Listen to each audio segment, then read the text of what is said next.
It is a calling of a child to be brought back to the Creator.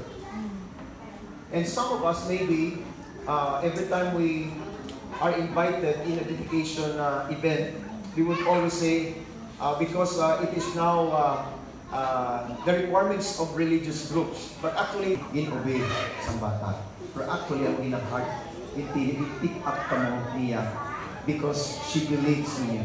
So hard.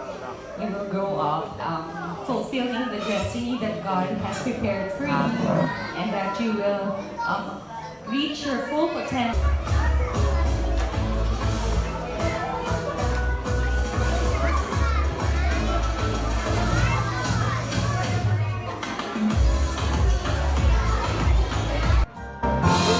Happy birthday to you.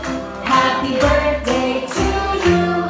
Happy birthday, happy birthday, happy birthday to you. One more time, Happy please. birthday to you. Louder. Happy birthday to you.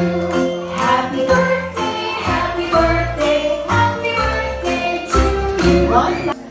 Thank you, and I love you, baby. Sorry. Thank you very much, Mommy Makan. Now let's have our second candle. Can you please have Mamita Fed join us here in front? Go! Happy 7th birthday! You're growing up so fast. No, doesn't stand o kaya ka, little girl. Sinsan o lang daw kamong kakamong Vicente, and now, still kakamong